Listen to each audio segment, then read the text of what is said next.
just getting back from our lunch break. We do have a time certain that we wanted to have, and that was that's an actual item on Paradigm High School appeal decision. A little background on this. Back in, I believe it's September of 2020, Utah State Board of Education reviewed the cohort of schools and including Paradigm High School, and it was determined that Paradigm High School would remain in turnaround status.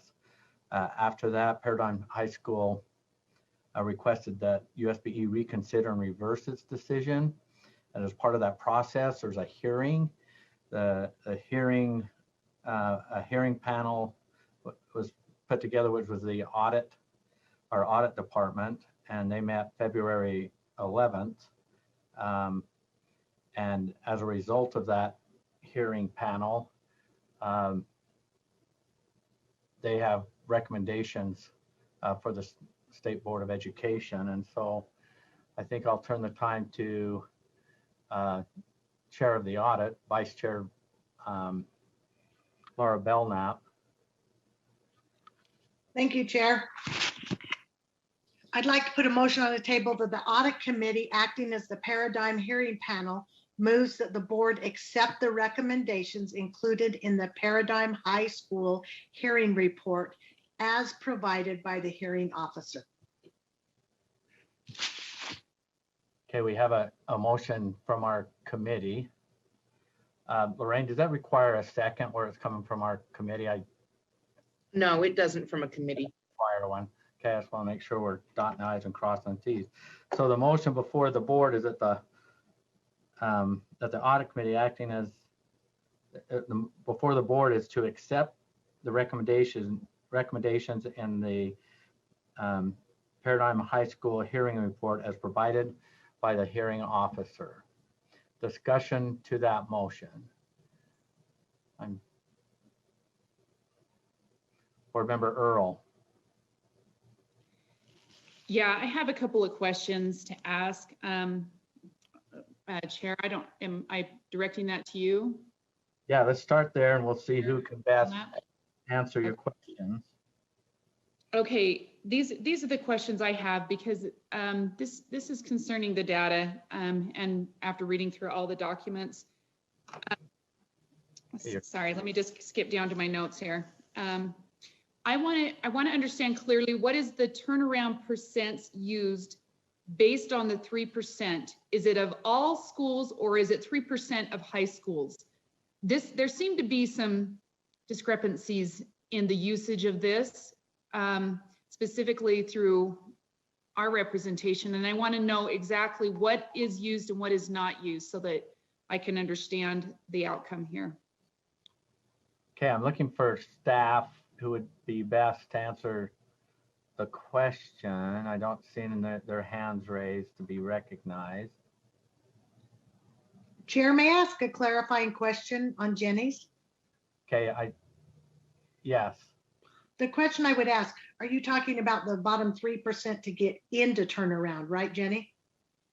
Yes. Okay, thank you. Well, or out, right? To be out of the bottom 3%. So no. We have Tracy Deventer that's prepared to answer that question from USBE.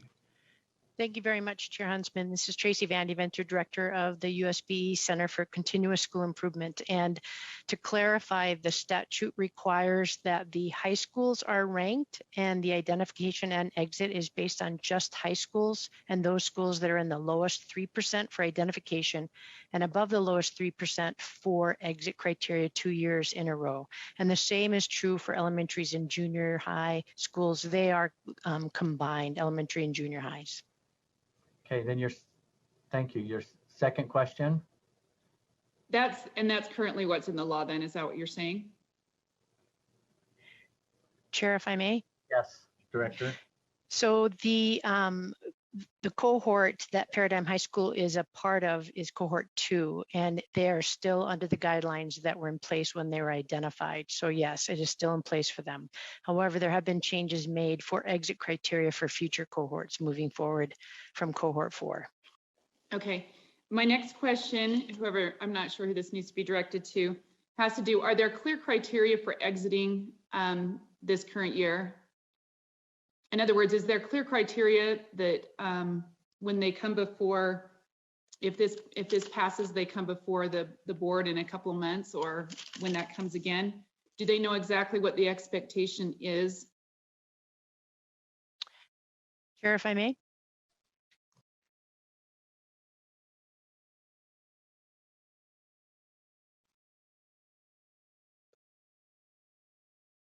Maybe we lost Chair Huntsman. So go ahead, please, Tracy. Thank you very much, Vice Chair Belknap.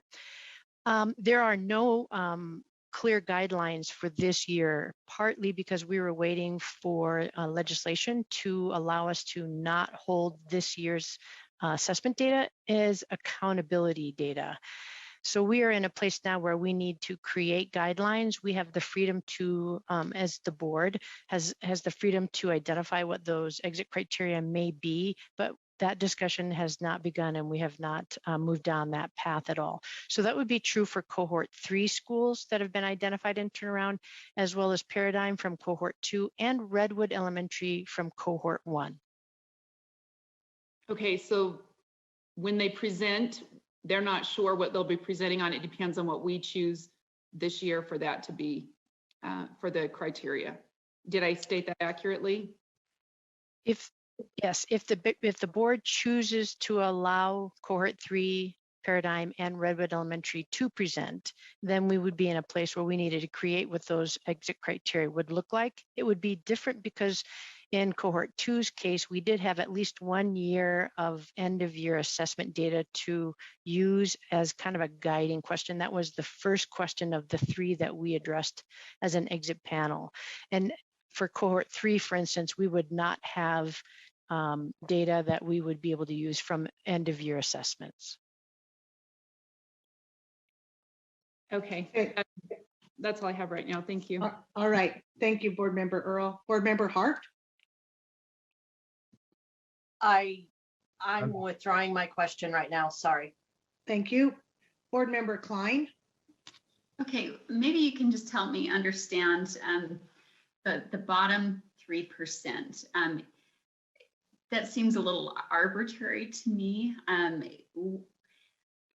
Shouldn't it be based on something more solid and unchanging? It seems like even if the bottom 3% were all doing fantastically, they'd still be considered the bottom 3%. So how do we address that? And maybe that's a discussion for another time. But can you just help me understand that? I actually think it might be a better discussion for later, but maybe for clarity, we should probably go ahead and let Tracy answer that as concisely as possible. Tracy?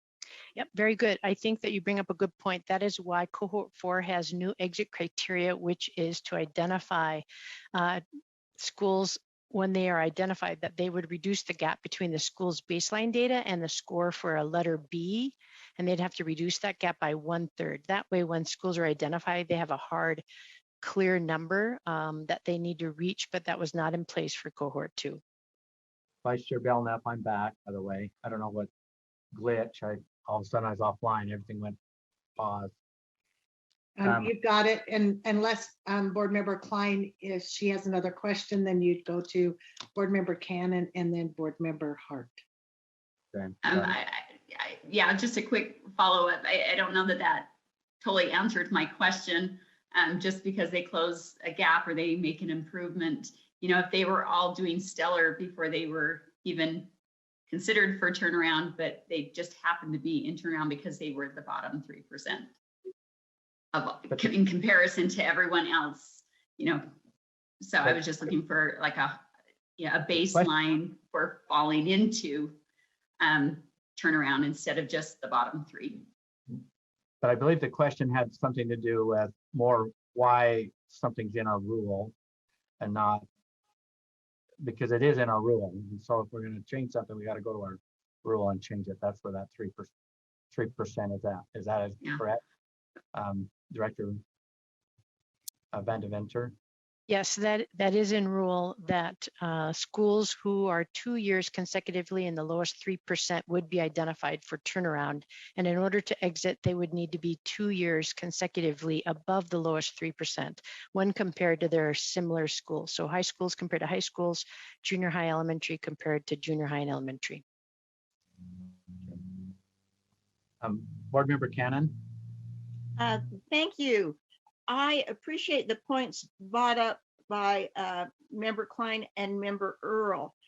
And I tried to do my homework on this, and I did attend that audit committee meeting, and I read everything, and I came out with the impression that Paradigm was correct when they said, the law said, stated that they had to be above the lowest 3% of a statewide assessment. And I couldn't find anywhere when I went and checked the law that it distinguished about high schools. So I would very much like to see that in print somewhere, because that has been an issue that's gone back and forth between these attorneys. And as far as I could follow it, I ended up feeling that Paradigm was correct. So maybe it's possible for us, if it's possible for us to see in the law where it states that they are, that they need to be in the above the 3% of high schools on a statewide assessment, and not just be above 3% of schools on a statewide assessment. So I found that very confusing, and it's sort of softened my heart towards Paradigm and how they are feeling. I also believe that they have been caught in some very unfortunate circumstances. For example, they get identified for turnaround, and then they don't get removed from turnaround status in 2017, but they're told they're being given a gap year. Could someone please address for me what this gap year is all about? And since the amount of time they've been in turnaround has been so harmful to them in terms of losing students, I'd like to have the gap year issue addressed, please. Tracy, can you address the gap here, and then also what's in our rule regarding the high school, the part of the high school? But I think there's some confusion between statute and rule. And so can you speak to those for Board Member Cannon? Yes, I'm going to defer the statute and rule comment to Dr. Max Lang, but I would like to address the gap year question. My understanding in referring to the gap year, that is from the APAC recommendations, that we have growth criteria that is part of our way that schools can receive points for their progress. And in order to be able to record progress, you would need consecutive years to be able to show how students are making growth from one year to the next. And when we have a year that there's no end of year assessment, we're not able to get that gap, that gap in that year. We're not able to get the actual growth percentage and points. And APAC recommendation is to not try to have the growth scores determined from one year with an absent year in the middle, and then another year, 2 years later. Aaron Bruff may be able to speak more about why APAC has made that determination, but that is my understanding where the gap year comes into the conversation. If Dr. Lang is on, though, I'd love for him to look specifically or refer specifically to the rule law question. Then before we go, it's Max Lane, isn't it? Yes. Before we go there, AAG Brian Cleveland-Berry, your hand is raised.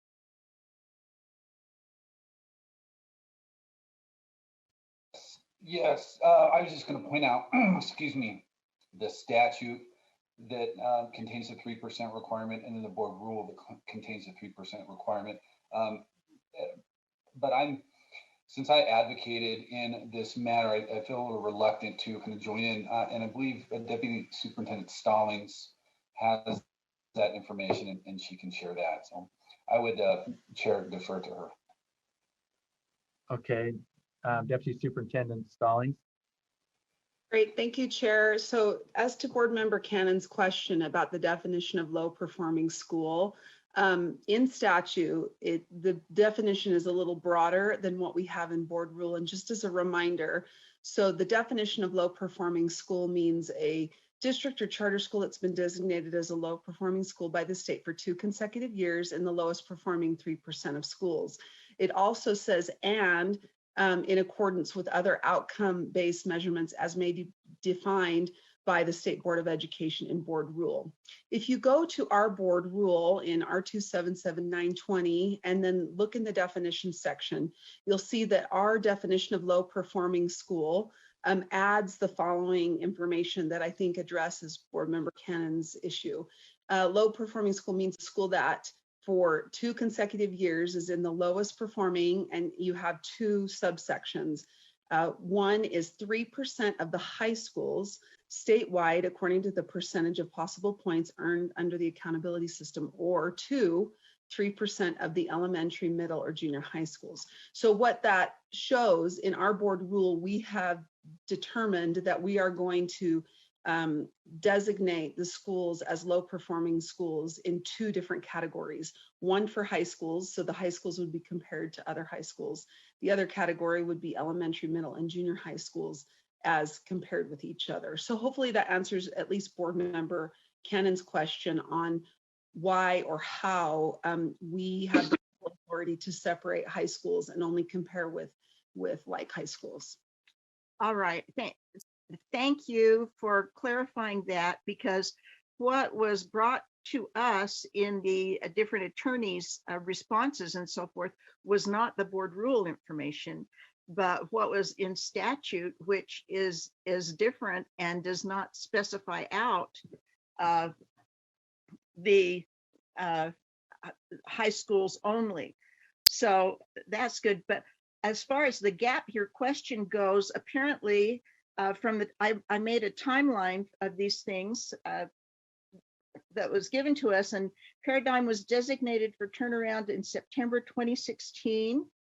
And then in 2017, they said that they were being given a gap year, and that they weren't removed from turnaround status, but they were given a gap year.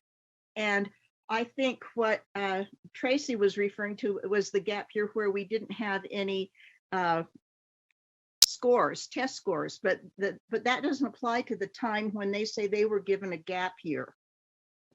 So I guess the gap year would be 2017.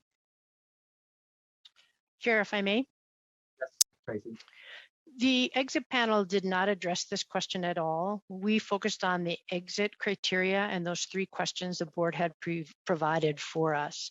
My understanding is that Paradigm was on alert status early on after cohort 1 was identified, as new rule was being established on how to identify schools. And because of that change in policy that was taking place, they were told to be ready, that it's possible that they could be identified, because cohort 1 was identified by being in the lowest 3% for only 1 year. But then that requirement changed so that they had to have 2 years consecutive. And at that point, then it was not clear whether or not Paradigm was going to have that second year in that lowest 3% or not until the data was collected. And at that point, then they were identified because they still were in the lowest 3% for that second consecutive year. So although Paradigm is referring to that as a gap year, they were on alert status, were not formally identified as being part of cohort 2 until that rule was adjusted. And once clarified, then looked at the data to identify those who would be identified as turnaround in that cohort 2. I hope that answers your question. I appreciate that. I guess I want to make the point that they were identified in 2016 or designated for turnaround in 2016, and then they were put on hold, and then they had to go through all of this unclear changes in the legislation, and then they got they got put on with new legislative rules and that kind of thing, and then they end up being victimized by COVID and 2020 not having any scores. So they've been dealing with this since 2016, and we're now in 2021. And I have to admit that I feel sorry for these folks because I think we've put them through quite a ringer. I am grateful, however, that they've had help from Ed Direction, that they're doing more and more with data, which I think is really a key for Paradigm to become successful academically. And I think the use of data will help them. The use of formative assessments will help them.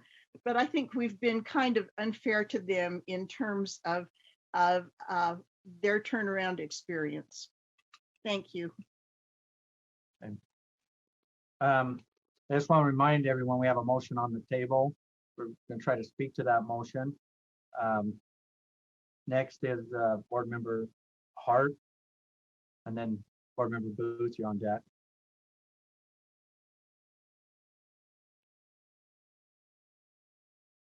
My hand should have been down.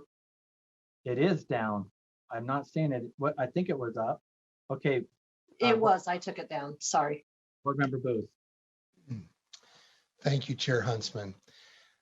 Coming in as a new board member this year, I've been unaware of the complexity and the challenges that everyone must deal with. I feel extremely impressed by the judicious and circumspect way the review committee, the board in September, the group. I listened to the entire meeting last night of the February 11th meeting.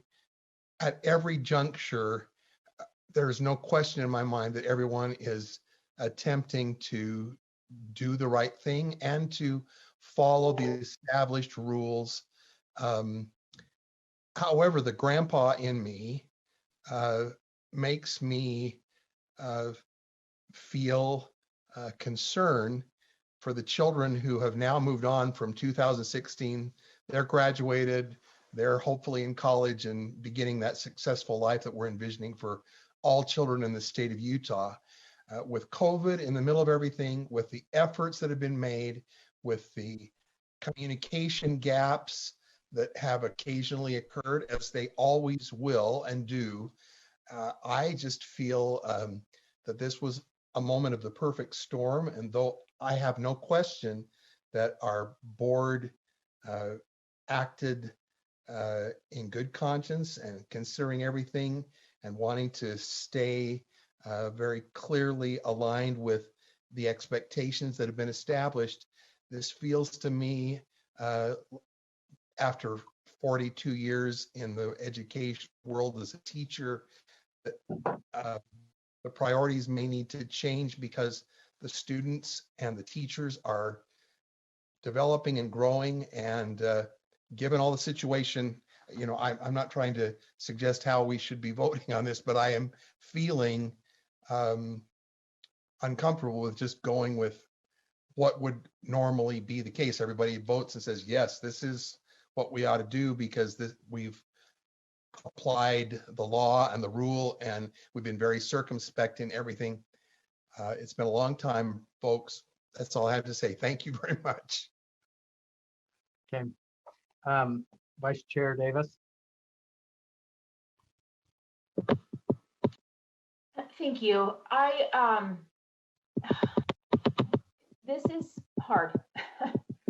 I've read every single letter that has come in from every single parent, and I've read the letters that have come in from Mr. Seminario and others. And it's hard to be on one of these panels because what you have to do is essentially part of what you're doing is saying you're confident that students are progressing to the extent that this school isn't going to end up next year or the year after right back in turnaround where they started, because you're seeing this progress.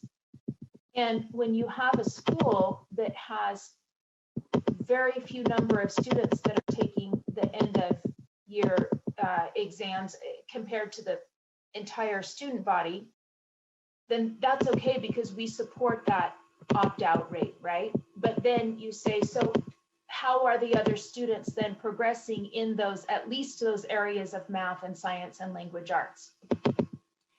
And when you don't have evidence to show that, it's very difficult to say with confidence that they are progressing. So I know that, you know, Paradigm was asked 2 hearings ago in an email to bring some of that information. And in this most recent meeting, the letter that was sent to them following the meeting, again, sort of reinstated why that was, you know, that was asked for previously. So I'm speaking in support of the motion today. However, all the things that have said are also true. It stinks. This is a long multi-year process, and COVID is in the middle of it, and there are other complications. And since we now have just recently a statute passed that this year's end of year data isn't going to be used in accountability measures, we can use those other measures, and we're not limited to holding our next panel in June after all of these end of year scores come out. So while I am speaking to the motion, because I do support the decision that the panel made, I am also suggesting, and maybe this needs to be an emotion, maybe I can't suggest this as an individual board member, that group convene before June, or, you know, as soon as possible, and that this school has the opportunity to bring evidence forward to show progress for all those kids that didn't take the end of year assessments. That would be my suggestion. I'm speaking to the motion. Thank you. Board Member Straight. Yes, I feel a lot of conflict here. I agree with Board Member Davis. I really went as part of that panel myself. I went in with the idea that, boy, how can we help? How can we help this school? And when I looked at the data that was provided, I had to ask myself the question, was what we did willful? Was it unreasonable? Did we make our decision based on a whim or an impulse? And I can tell you that is not the case. It was neither arbitrary nor capricious. There was a hearing before ours, and those who know these rules and the data and how that data needs to be put together better than I do, or probably anyone else on the board, they made the decision that Paradigm did not meet the criteria. And as I look at all the evidence, they did not meet the criteria. Do I feel compassion? Absolutely. A great deal of compassion. Do I want them to be successful? Absolutely. But I found there was a basic misunderstanding about how to even collect the data and the instructional strategies that you could collect data on. And so I am in support of the motion, but boy, I want them to be successful and move out of that status as quickly as possible. And I know that there's many on the staff that would be willing to work with them, and that's part of the whole idea, turnaround. So anyway, that's my 2 cents. Thank you, Board Member Straight. Board Member Boots and Davis, your hands are still raised. Board Member Earl, your hand's raised. Do you have a question or comment? Board Member Earl. Yeah, I have a comment. Just in the fall, let me put my, video on. It was not a unanimous vote, and it does indicate that there were numerous people that did not vote in favor of this, and part of that was because of the discrepancy in the data there. Just one more point. We have no mechanism for them to get out this year. So even though we're saying maybe they could, there is no mechanism for them to get out. And I guess unless we create that at some point, if that's possible, and we don't even have a criteria, nor do they know exactly what that criteria will be. So I think that's something to keep in mind here as well. Yeah, I think that's my comments. So I have extreme concern here. Thank you. Board Member Hart, and then Board Member Hymas, you're on deck. I have extreme concern too, but mine is similar to Board Member Straight in that if I, at the end of the day, regardless of the specifics, if I know that I have to show improvement and I have to show that I have the successes of my school, then I don't present data that only represents half of the school, regardless of why that half of the other half didn't take. I don't even care about end of year data from a standardized test, from RISE, from whatever. I'm going to make sure that the full picture of my school is expressed and shared. And as a member of that committee, we repeatedly asked for evidence of processes. Fine, if it's not RISE data because that's not available, then what data do you have to show that students are successful, and what you do when they're not to ensure that you are providing a quality experience? I have concerns about the turnaround process, serious concerns, but that's separate from the responsibility that I feel as a board member to ensure that a school that I would vote to release from turnaround status actually meets levels of quality that I am comfortable with. I very much believed that they were coming back this year, which would be in the next 2 months, and would have an opportunity to show those things now that that was made perfectly clear. Now that we've found that maybe that isn't the case, I am deeply concerned about the next move we make. I'm not okay saying, well, we'll just let it slide. I'm not okay saying, dragging it out even longer without giving an opportunity. So I'm very conflicted by this. I think every school has a responsibility to show quality. And while I fully appreciate the parents that shared their stories, and I believe them 100%, I also believe that as a school, you have to be able to be transparent when you take state funds for the purpose of education. So I have both those thoughts, and I am really interested in a way for Paradigm to show us their value. I believe it. I see it, but it's not being presented in the data. So I have a hunch it's there. It needs to be provided. Thank you.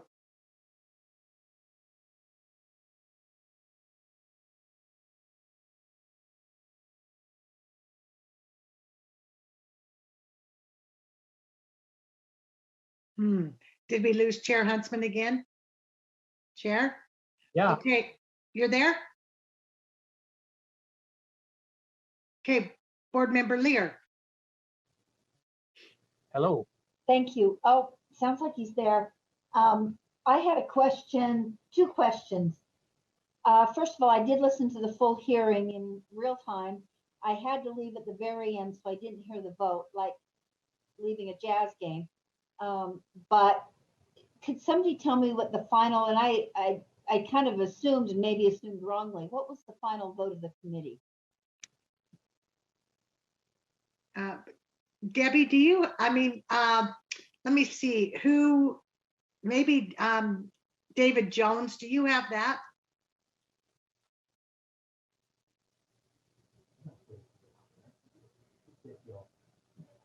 Vice Chair Belknap, I don't believe he's with us today. He's not. It's Okay. actual, so maybe Brian could offer that. I can't. I wasn't part of the vote. Brian was not in the deliberation. Oh, that would make sense.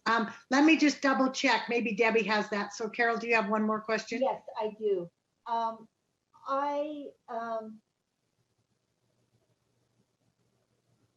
thought I heard, as I listened to the several hours of that discussion, that, and I think this is what I'm hearing today, mostly from Tracy Deventer, but I thought I heard that Paradigm was asked for data if there was confusion about the 3% information, and it wasn't, that's not really relevant, but if there was confusion about the testing, the school was asked to bring other data.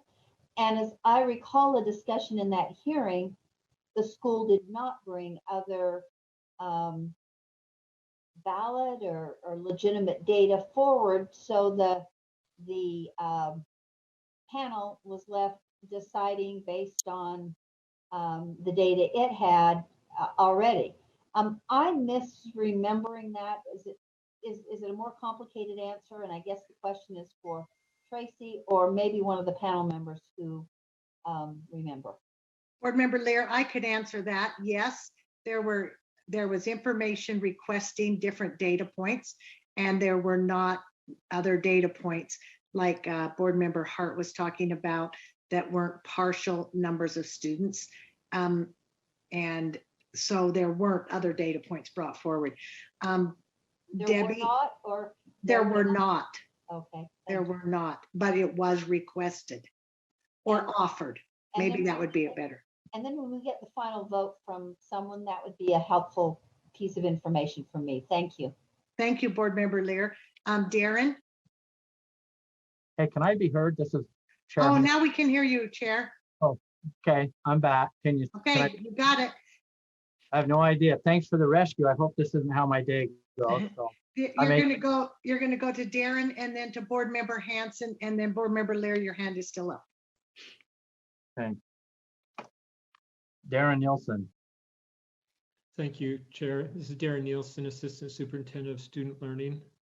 I just wanted to provide a point of clarification regarding the process and what the board has put in place for schools that are currently in turnaround, whether that's Paradigm or schools that are in other cohorts.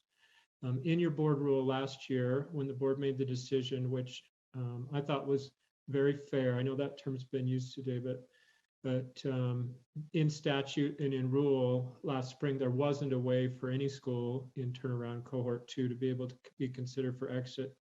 I want to remind the public that the Board of Education took steps to create this alternate option to be considered.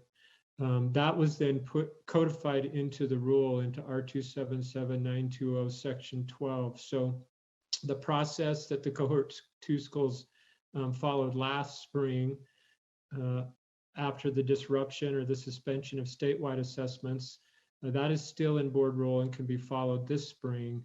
The same questions, the same 3 questions that the schools addressed at that time. I think it's important for the public to understand we have 2 programs, at least 2 programs that are designed for school improvement. There's a state turnaround program, it's being discussed today, and there's a federal school improvement program. The federal school improvement program, the schools that have been designated under that have been held constant. And so they're going now into 2 consecutive additional years being subject to the provisions of federal school turnaround. because the U.S. Department of Education didn't grant this alternate method or option for schools to be considered, or to demonstrate that they've accomplished the objectives of the school improvement efforts and are eligible to exit from that program. So thank you. Okay, thank you. So we have Board Member Hanson. Yes, Chair, may I point of order? Yes. Board Member Lear, it was unanimous. The vote was unanimous. Okay. Board Member Hanson. Thank you, Chair. Just in looking at, and I'm speaking in favor of the motion that's before the board, in looking at the criteria for Paradigm High to exit this year, we did have the 3 guiding questions. And I believe that there was a lot of argument that kind of muddied things up. But when we look at the conclusions that were made, Paradigm didn't bring adequate data to show that they had provided substantial growth. And they just didn't present that data. And I think that that's the question that the committee considered and voted on. And so I would speak in favor of that. I do have a question for staff as well. As far as, and I think it may have been asked before and I may not have picked up, but as far as the timing for Paradigm's next opportunity to exit and the criteria for that, what needs to be done to define that schedule and clear criteria for exit? Would Director Deventer would be best to answer that question? Certainly, I can start, Chair, and then I think Deputy Superintendent Andy Stallings is also very familiar with the rule. But my understanding is once the board makes a determination on what the criteria will be for exit in a year, such as this year where we don't have exit year data being used for accountability, the board can help create those guiding questions and requirements that would be in place. And as soon as we are able to create those guidelines and meet and put that into policy, we would be able to move forward. And, Deputy Superintendent Stallings, do you have anything to add to that? To Director Deventer's comment?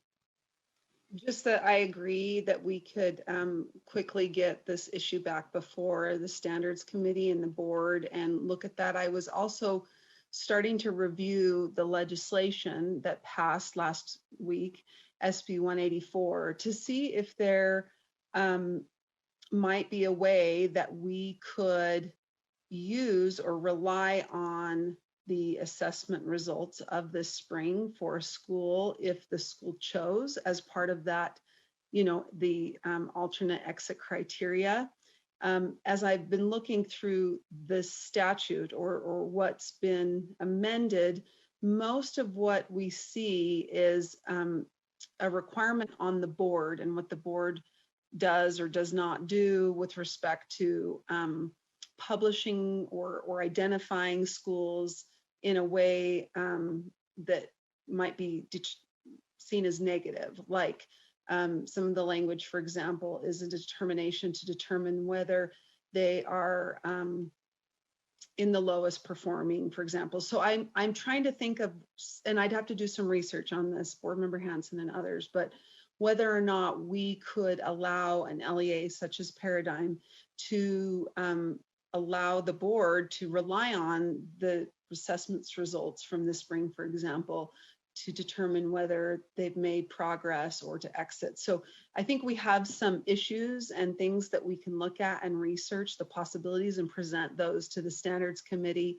And this sounds like it's probably urgent enough that we should plan to do that maybe at the board leadership, of course, discretion, maybe to start that discussion in April.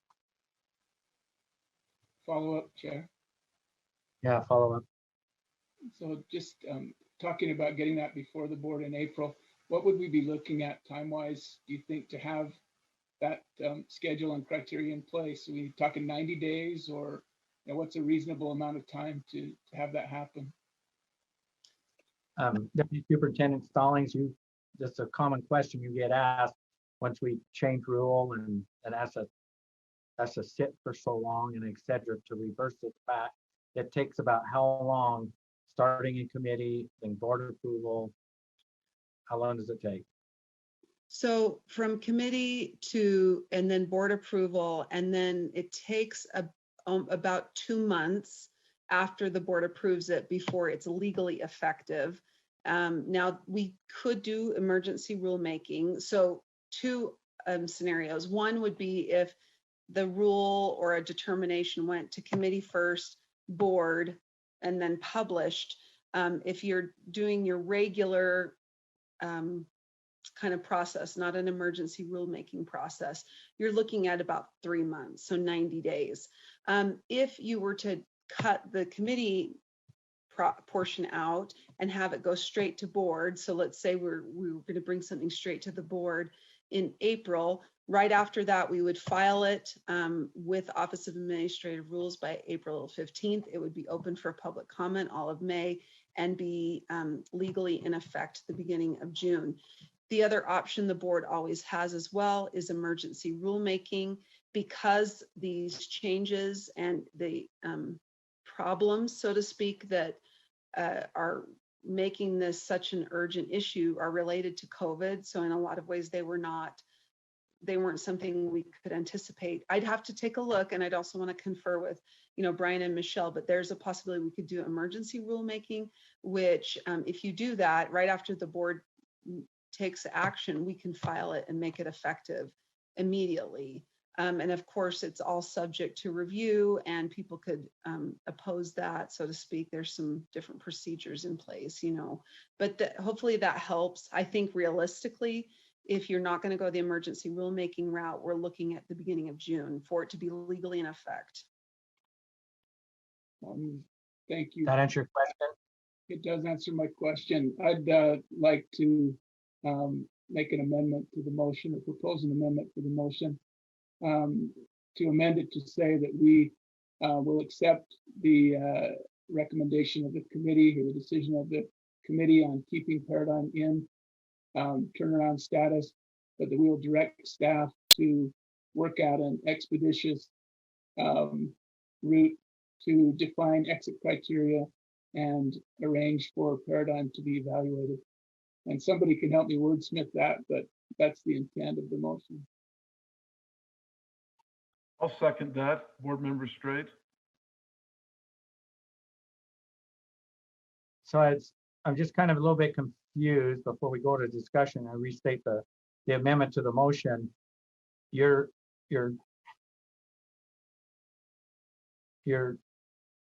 basically your amendment is basically directing staff to come back with something expeditiously in a time. I'm kind of confused on the expectation of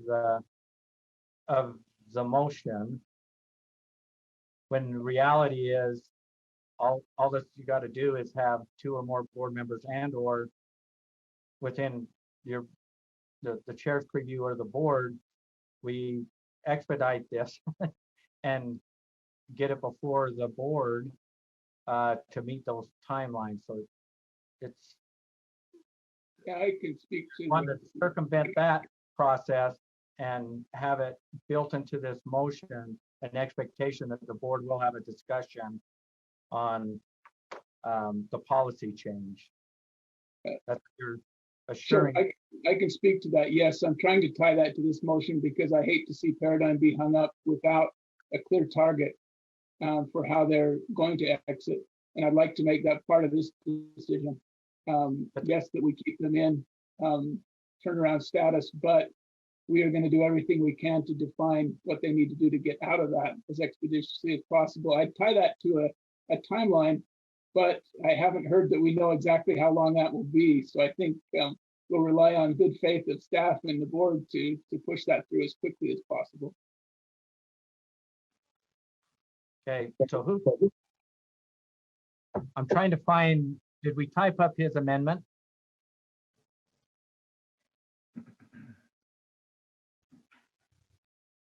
Are you seeing it, Vice Chair Bell? I'm hearing and seeing things, but I'm getting a delay.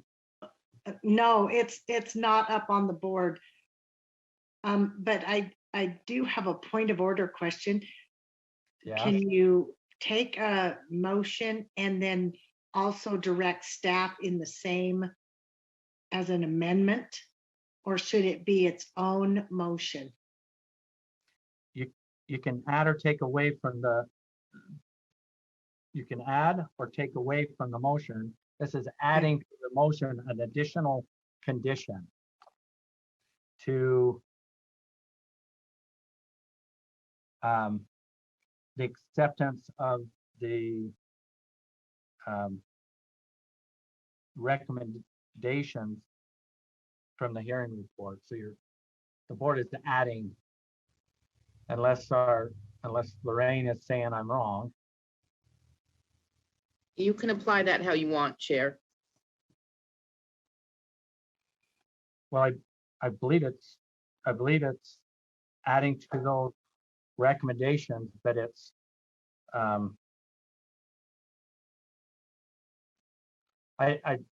personally I don't see the need, because it's not a guarantee that there's going to be some safety net created by June by this board. It's just saying that the process is going to start, but without assurance of it being completed. So I'm not sure how who's running the screen here that can put the motion up on the board. Who's driving? The original motion is actually in the recommendations section of the memo. Yeah. Your paradigm. Yeah, I have it in print, but it's for the public and whoever else. So we're adding to that. The way that I understand board member Hanson's amendment is that the motion is that the board accept the recommendations included in the Paradigm High School hearing report as provided by the hearing officer, and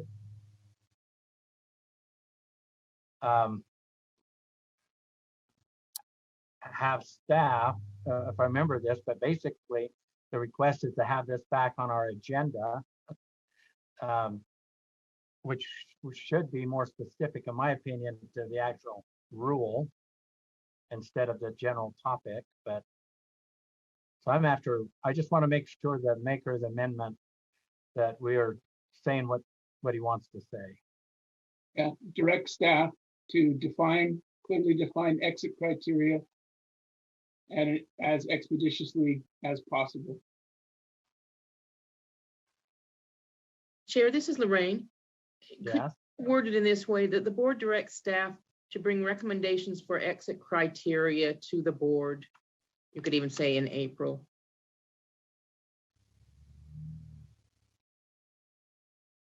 Let's make sure that would be fine. That's expeditious. I think that gets it back on our agenda, and then we can deal with it that way. I would agree to that. Okay, is the second good? Yes, I seconded that. Board Member Straight. Okay. So we have and did you want to speak more to that motion, Board Member Hanson, or? No, I think I said my piece. Okay. I think everyone understands the intent. Discussion to the motion, Board Member Hart.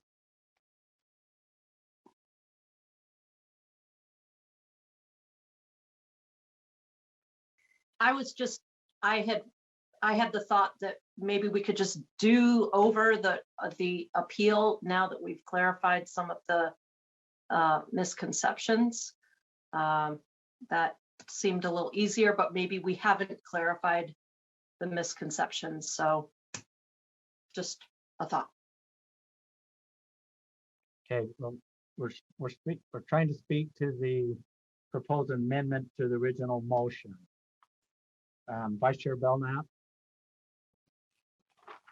I like this idea, Scott. However, I am probably going to vote no. And the reason being is because we are going to make exit criteria for all the schools this coming year. And for us to rush it and not know what options we maybe have makes me very nervous to make exit criteria for one school in a rush when we're going to need to do it for others. So thank you.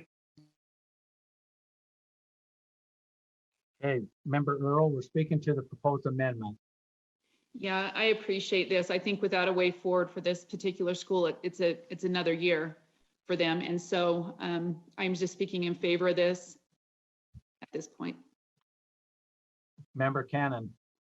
Yes, I would just like to have it clarified what their exit timeline would be if we pass this particular amendment, or if we do not pass this particular amendment. Could staff speak to that? And Deputy Superintendent Stallings, can you, or? Thank you, Chair, and thank you for recognizing me. I will answer first Board Member Cannon's question.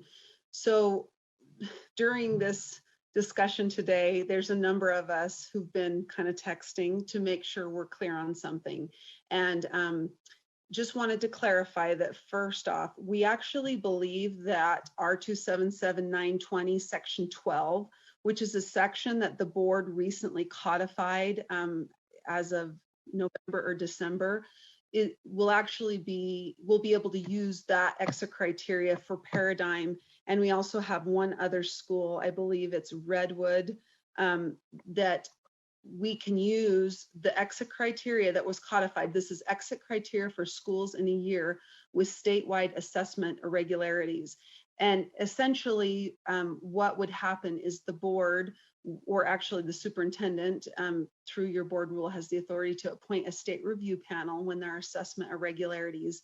And then that state review panel will again look at the criteria and determine, make a recommendation to you. So after further discussion, we don't believe we're going to need to update, unless the board wants to update the rule or make new criteria. We'll be able to use the same criteria that's already in our board rule for Paradigm and Redwood. So to answer your question, Board Member Cannon, I actually think that the second portion of this motion is no longer necessary. I am waiting for someone to ask me whether, or to let me know whether we need the board to make a motion to establish the panel to look at this again. I don't believe we do, because it looks to me like the board rule delegates that and allows the superintendent to move forward and appoint the state panel. So I don't think we need anything, a second portion of the motion. I think you could just make the original motion related to the audit committee's recommendations, knowing that we are going to quickly take a look at what needs to be done and when and how quickly we can get another state review panel put together to start looking at Paradigm and the other school. Okay, so Angie, what does it mean from Paradigm's point of view? Should you go ahead and institute that review panel as was done previously? What does it mean for them timeline-wise? And that's a good question, and maybe Tracy knows the answer to that, but I would assume just as the review panel did last time, it would take that similar time. Paradigm and any other school who qualifies would be able to present updated or new data to the committee for the review panel for their consideration. So Tracy or Max, could you help explain the timeline of how that process happened last year, and if there might be any changes or differences on that timeline for this year? Are you still with us, Tracy? Yes, I am, Chair. And my first question is looking at the 3 questions that were given to the exit review panel previously. The first question asked if the school had achieved above the lowest 3% threshold. So in that case, the only school that would qualify would be Paradigm to be able to present, because Redwood Elementary does not have a year where they've been above that 3% threshold. And unfortunately, cohort 3 has not had any data that they've been able to use in ranking to be able to show that they are also above the lowest 3%. So I put that forward only in that I think we need to consider changing some of the criteria that would be used to allow those schools to present information and data that they may have. I don't think that would necessarily be a big time commitment, but I do think that it would require that a committee would have to come together, and it would need to be approved moving forward and then share it out with the schools. And do you know a timeline for Paradigm? If you say I'm Paradigm and you're explaining what's going to happen to me, what do I need to expect in terms of timing? If we use the existing questions that are in place right now, we could move ahead. Probably even within the month, we'd have to get together the exit panel and then just continue to focus on the question 2 and question 3, providing evidence of substantial progress in addition to the data that was used in the accountability system, and then also asking them to share qualitative and quantitative data from their implementation of their school turnaround plan to also demonstrate substantial improvement. However, if you want to include other schools, that may take a little more time, because we'd have to change that initial question for who is allowed to present. And it could be that the board, or if you assign staff to do that question 1 is not part of that criteria because we don't have data. Maybe we simply rely on question 2 and 3. But I think that that would have to be a clear approval from the board to allow staff to make that determination on what those questions would be. And so may I just follow up and ask Tracy, say we have the review panel, they meet within the next month and make their determinations, when would their recommendations come before the board? Tracy? I'm not as familiar with the process of getting it to the board, so Deputy Superintendent Angie Stallings has much more experience with that. But I know that the exit review panel was able to have their decision within a few days of that time that the panel was meeting.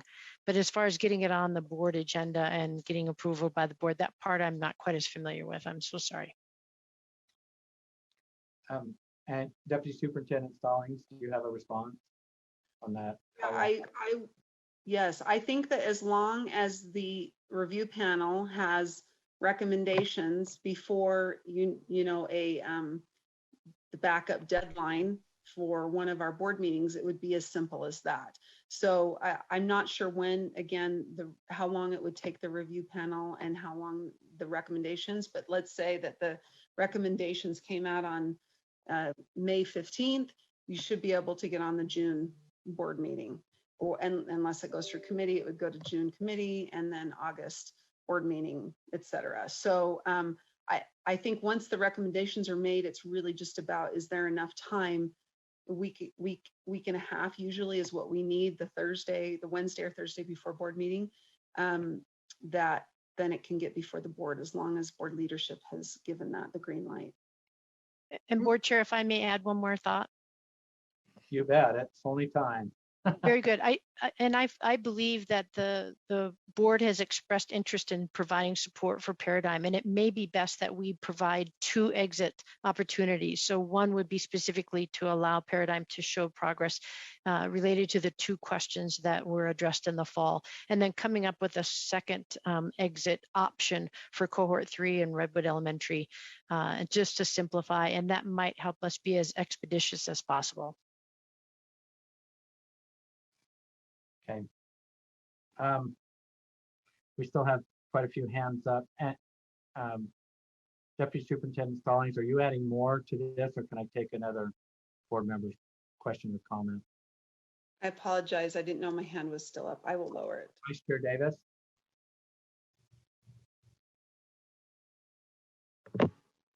Yeah, I just want to clarify in the beginning, what I was asking for is just to do a very expedited meeting where Paradigm is allowed to bring evidence of progress for all of their students, and that then it comes right back to the board. That was what I was suggesting in the beginning. And this discussion has actually helped us to see that we may need to do, just as Tracy just indicated, and look at the process for others moving forward. But what I was asking for in the beginning is just a very quick opportunity for them to bring evidence forward to a group. Member Earl. So I do have a question. This is based on the numbers and the things that we're seeing. When you say substantial progress, there seemed to be some discrepancy on what that would look like. For example, if a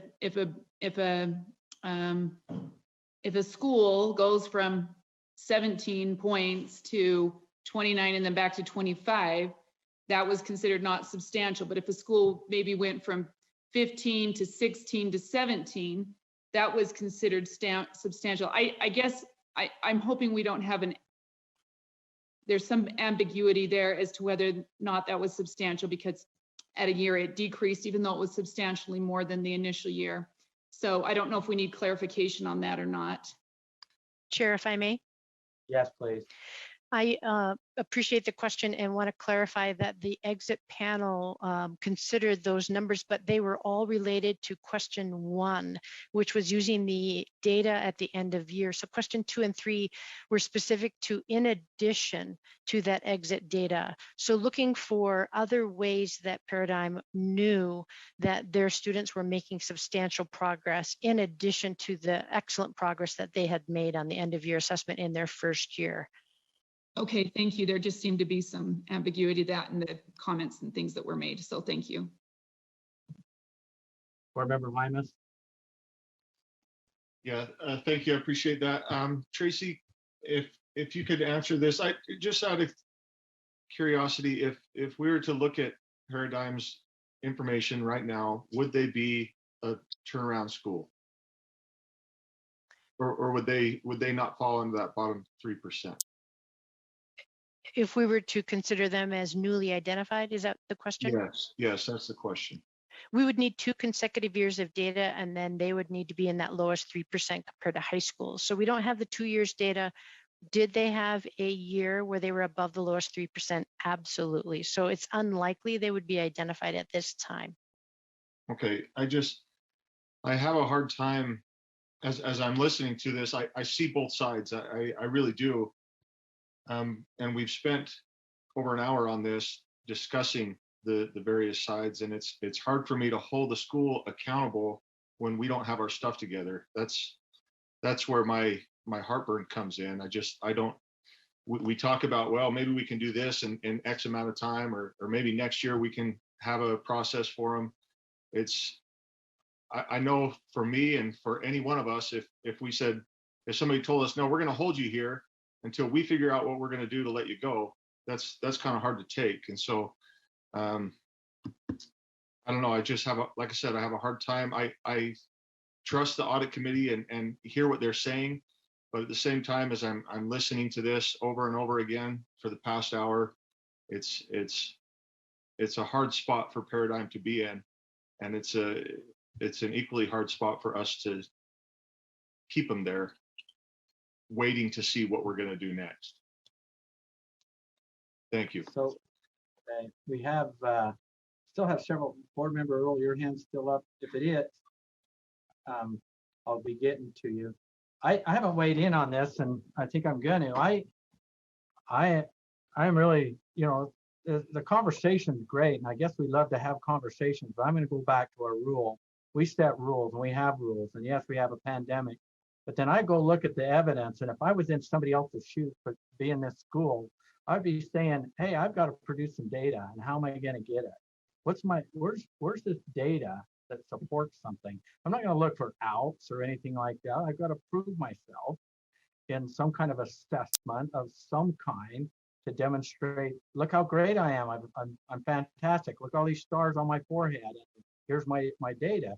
And so as I've looked at this, and I'm just going to ask the audit committee that was actually there, maybe they saw something I didn't or heard something I didn't, but it was the same story. There was nothing new that's on the data side that gets me over the edge. And yeah, there's always victims in turnaround. There's students that are victims of when they're in this turnaround also. And so I'm going back to my rule, our rule, the rule that we have in place, and sticking. I think we should stick to it.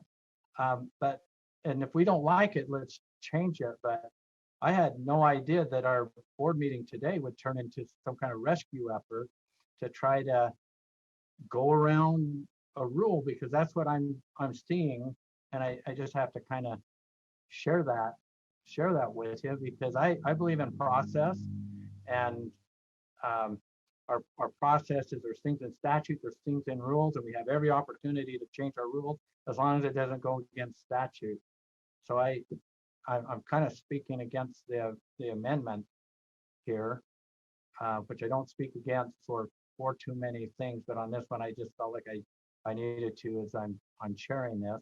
I just want to remind everyone, we're still speaking to this amendment that's on the table.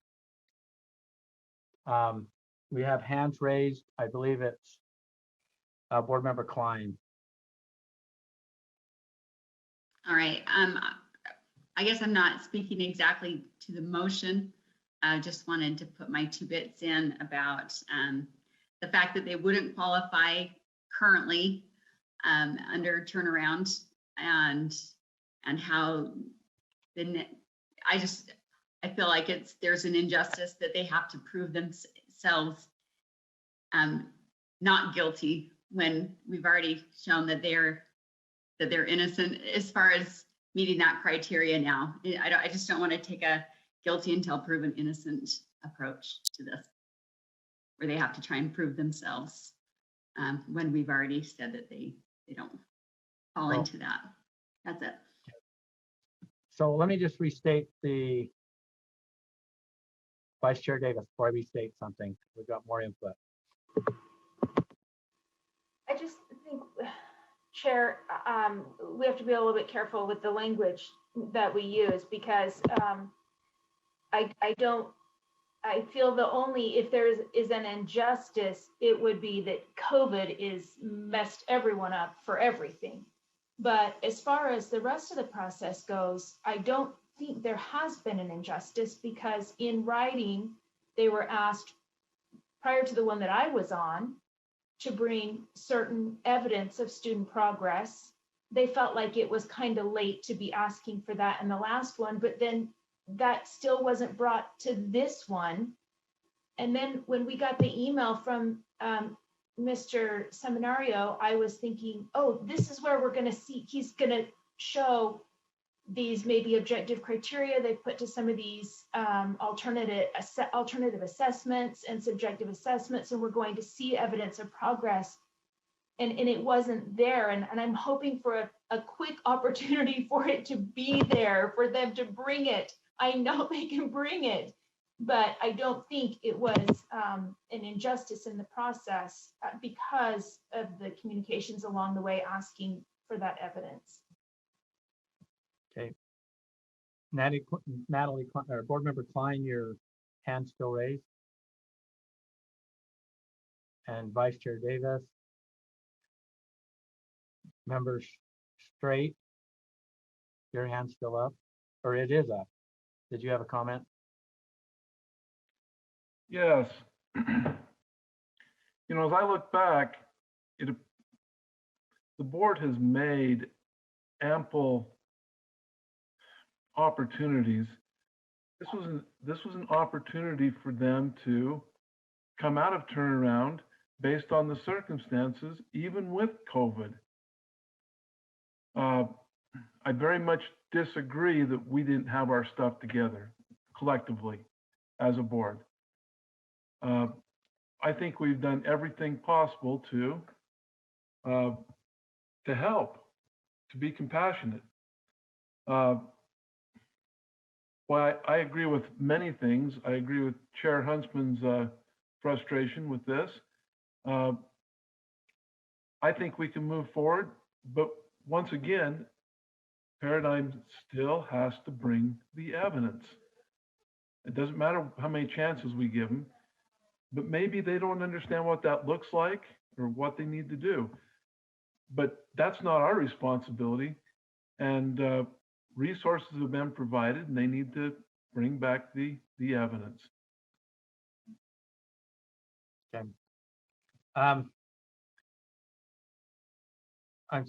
Tracy, your hand's raised. Was there more to add, or are you just hanging on for more answers or give answers? So Go ahead. Chair Huntsman, I just wanted to confirm what Board Member Straight was saying and remind the board as well that we had 6 schools present and 5 were able to provide other evidence to show that they had made substantial growth, and we want to celebrate that. So I also feel that it was a fair process, and we want to celebrate those schools that were able to put that data together for the exit panel. Thank you.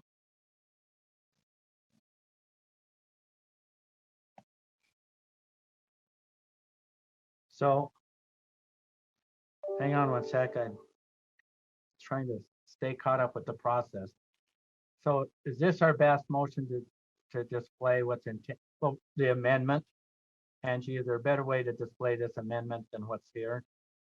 Yes, Chair. Can you show it and we'll see if who is proposing the amendment? And Chair, sorry. I mean, we can, if there's a better way to do this, let's get it in right now. And if Board Member Hanson is in agreement to the proposed amendment, then we'll stay on this. It's all about me doing the will of the board here. So the way that I'm reading this. Could we just read the amendment portion? I'm not sure what the amendment actually is from this. Chair, may I just explain it? And I can also state the difference if you'd like.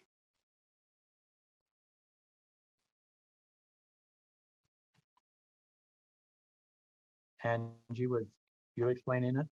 Yes, if that's all right, Chair, I'll go ahead. Thank you. Okay. Great, thank you. So the first part of the motion that's displayed before you is what it was in the audit committee's recommended motion for the board. And where it starts, the new portion starts on the second line where it says, and direct staff to expedite a state panel review of Paradigm High School's information and make a recommendation to the board on whether Paradigm High School meets the criteria described in R277920-12 to demonstrate the school made substantial improvement to exit turnaround. And I will explain why this is different than what Board Member Hanson originally proposed. As I mentioned, for Paradigm High School, we believe the current criteria that's in Board Rule R277920, specifically what's contained in Section 12, could be used again for a state panel to review Paradigm High School's progress and to make a determination about whether they've met or demonstrated substantial improvement to exit turnaround. As we've been having this discussion, it may have been a little confusing because for other schools, for example, schools who either when they had 1 year of assessment results and they didn't meet at least 3%, or for some of our schools who've had 0 assessment results for us to analyze, that is what we will need to bring to you as staff to a committee meeting or board meeting at a future time to determine different exit criteria. But for Paradigm, we don't believe we'll need to change the exit criteria. It will just be, as I think Board Member Davis stated, another opportunity for Paradigm to show data to this new exit panel, review panel. And so we believe that this might hopefully meet the board's intention of asking staff to expedite or work quickly on that process. So I'm about process and following procedure. We have a motion that came out of committee, out of the hearing, that went on the floor. I don't see all of that in here, and it would be nice to have that. And then we have a proposed. Well, I can see it's not much different, but we, in an effort to follow procedure, and that I guess we can attempt to do this. The maker of the original motion, or keep me in check with. I want to follow the rules. The maker of the motion was Vice Chair Belknap that came out of audit. The portion that says that the board accept the recommendations included in the Paradigm High School report as provided by the hearing officer. Period. I mean, period there. Does that cover the intent of your motion? Vice Chair Belknap. Yep, I'm actually thinking that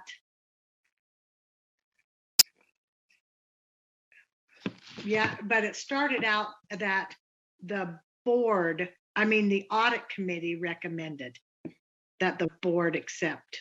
I know, but whenever you do that, then That's okay.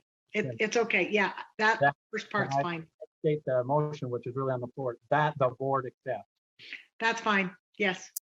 Okay, that meets that, and then, is there any objection from any? Well, it means that you're the maker of the motion. Okay, the maker of that'd be board member Hanson, who proposed the amendment. Does the balance of this that states and direct staff to expedite a state review panel's review of Paradigm High School information and make a recommendation to the board on whether Paradigm High School meets the criteria described in R277-920-12 to demonstrate the school made substantial improvement to exit and turnaround. Does that meet your expectations of your amendment? Chair, if I could just ask Deputy Superintendent Stallings one quick question, that'd be all right? Before you say yes, ask the question. Okay. Would this allow Paradigm to submit data from the spring assessments this year? Or Angie, or Deputy. Sorry, I apologize, Chair, I cut you off. Yes, I believe so. One thing I don't know how quickly though the spring assessment results will be available to be provided to a review panel. So that's one issue, and I don't know the timeline on that. But number two, I just want to do some additional research to make sure, and I don't believe SB 184 did this, but I want to make sure it doesn't somehow restrict the information that Paradigm could submit or ask the state review panel to consider. So those are the two things that I don't have the answers to right now. But I believe the panel could. It just might delay how quickly the panel could review data and make a recommendation, because we'd have to wait until those assessment results were, of course, the students had finished all of that. But that would be at Paradigm's option. Is that correct? I believe it would have to be at Paradigm's option, because the board under SB 185, we don't really have the data available, and we've indicated we're not going to use that data to penalize or somehow hold schools accountable. So I do believe it would have to be at Paradigm's request that the state review panel look or rely upon that assessment data. Okay, Chair, this meets the intent then that I had when we started. Thank you for the words. Okay, and who seconded That was me, and I'm good with that as well. Thank you. Chair Huntsman, this is Lorraine. Could I just ask something? This is for my clarity. Could we just split the part out that's the amendment so we can see exactly what the amendment is? Split that from the motion because it hasn't been approved yet. Because we're going to be voting only on that amendment. So Angie or whoever's typing, if you could just split the amendment down, put that down lower. Okay, so where it says provided by the hearing officer, and then we need to have a thank you. Okay, so I'm going to go back to discuss. We've got to vote on this amendment. So is there any discussion to this amendment? I see some hands raised. Board Member Klein, Board Member Hanson, are you still wanting to comment? And Vice Chair, I never saw your hands come down, but all right. Board Member Klein.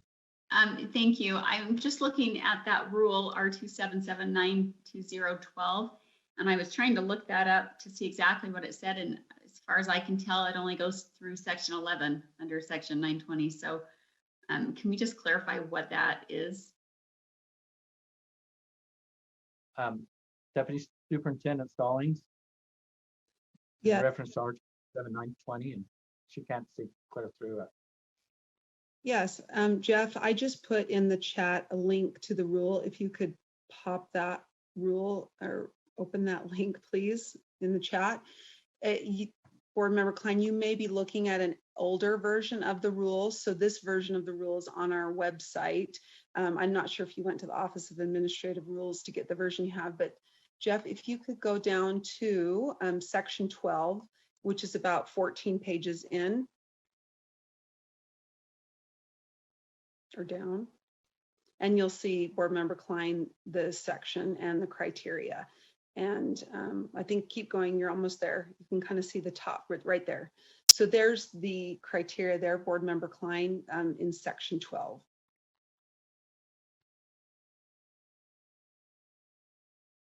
Okay, while she's reviewing that, can I go to Board Member Lear? Yes, I probably will support this motion, but I share Chair Huntsman's concern. We have a process, and the committee voted, and now there's buyer's remorse. And that always concerns me because I've seen plenty of compelling petitioners. And it really troubles me that our process becomes less important when we get lots of letters and compelling concerns. And I think the next petitioner that comes along who's compelling or argues for fairness, not necessarily the rules, will certainly persuade me, because if that's going to be the order of the day, then it should apply to all petitioners. I'm just troubled that our process is so easily rethunked. Let me put it that way. Thank you. And let me ask one more technical question, if I can, Chair. Yes. Very easy, very short. Angie, is this version of R277-920, is it now effective? Are we looking at an effective rule? Yes, Board Member Lear, if you scroll to the bottom, Jeff, it's effective as of January 8, 2021. Thank you very much. Okay, thank you. Vice Chair Belknap. Yeah, sorry, Chair. I just want you to know I'm so much on Carol's page here that we are changing our process, and the next person who comes and doesn't like what was happened by the panel and then by the board and then in their hearing, and we're going to change our process for them. I am not going to vote for this because I think we should stay in process. Okay. Board Member Klein, your hand's still raised, and Board Member Lear, your hand's still up. And Vice Chair Belknap, your hand's still up. And a new hand coming up is Vice Chair Davis.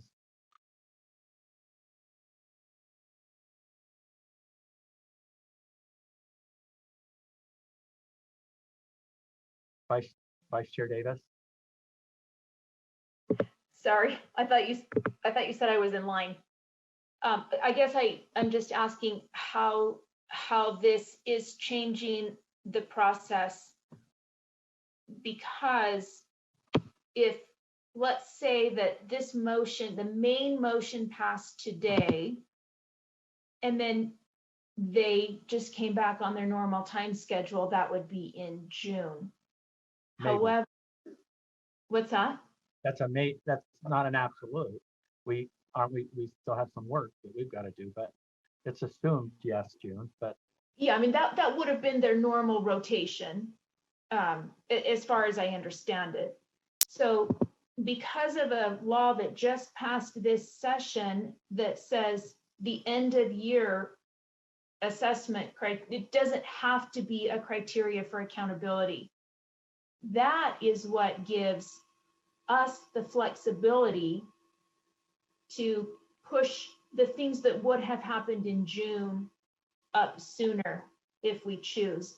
And my understanding is that this amendment is just allowing what would have happened later to happen sooner. That's all. We're allowing an opportunity for it to happen sooner if that is what the school would like to do, because of all the COVID and everything else in between. So I don't see it change the process, but maybe someone could explain it to me if I'm misunderstanding that. Deputy Superintendent Stallings. Board Member Davis, I believe that you're stating that correctly. And I do want to clarify and set expectations that a good question that you may be asking yourself is, what will Paradigm show the review panel in May or June or July of this year that they weren't able to show last year?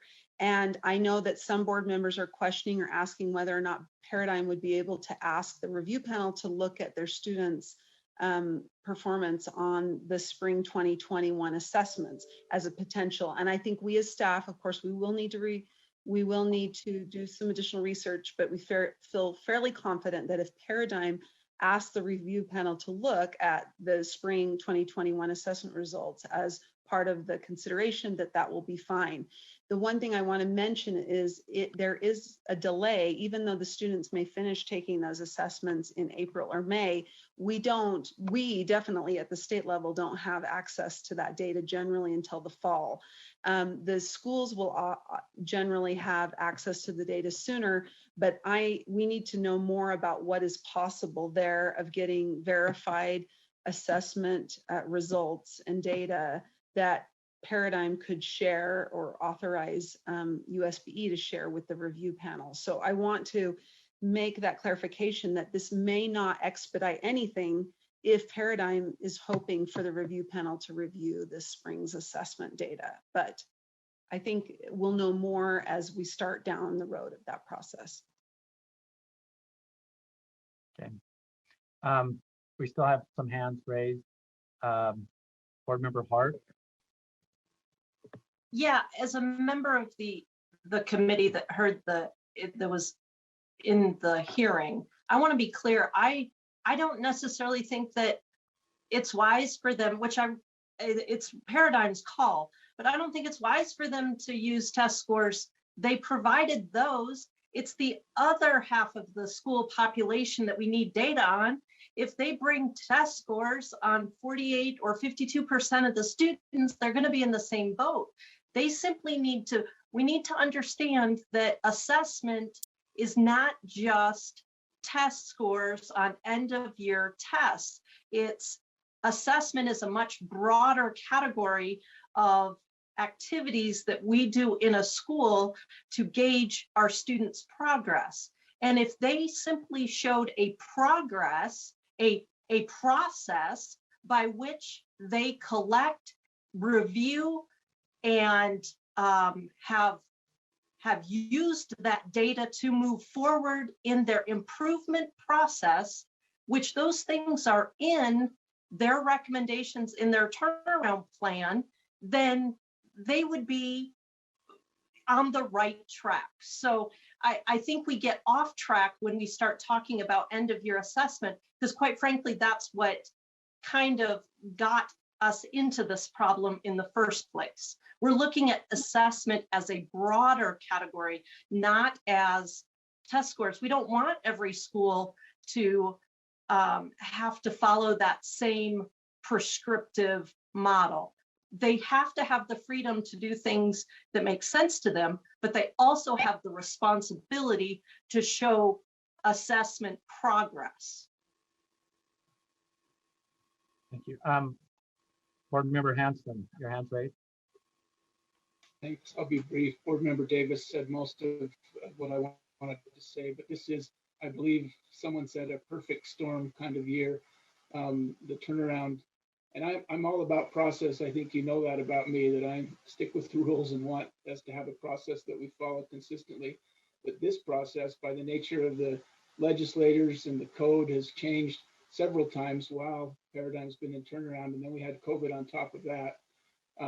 I just want to give them a chance to exit, and maybe what Board Member Hart said is right, that the spring assessment data won't help them, but they may have formative assessment data also that will come in this spring that they would be able to present. I just want them to have a clear path to exit, and I think that this is an opportunity with this amendment to do that. Okay, I'm not seeing any other hands raised. Scott, you're still up, but I think you were finished. So the proposed, the amendment before the board to the motion, I'm going to read it and then we're going to vote. The proposed amendment, this is only the amendment, that would be added to the motion, to the original motion, and it states, and direct staff to expedite a state review panel's review of Paradigm High School's information and make a recommendation to the board on whether Paradigm High School meets the criteria described in R277-920-12 to demonstrate the school made substantial improvement to exit turnaround. Board members, at this time, please vote. We are voting on the amendment.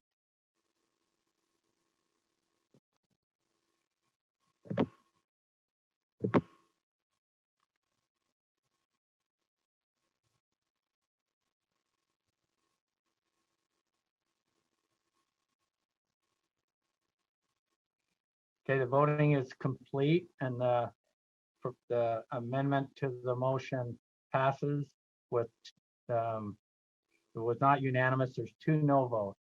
No votes was Member Huntsman and Vice Chair Belknap. Is that how you saw it, Vice Chair Belknap? That was only, so the amendment passes.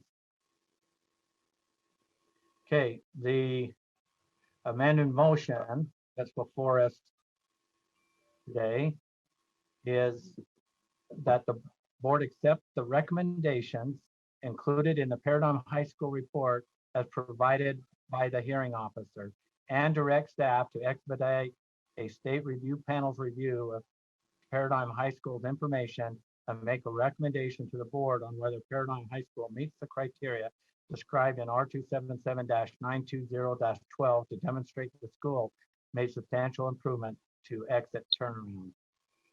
I'm not seeing any discussion to the amended motion, so board members at this time, please vote.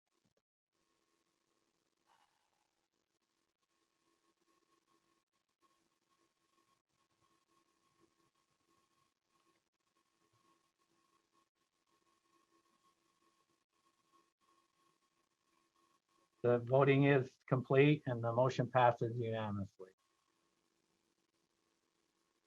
Okay. Who was our timekeeper on that item? Was that Member Hymas that was keeping track? I can't remember. It was a long one. Okay.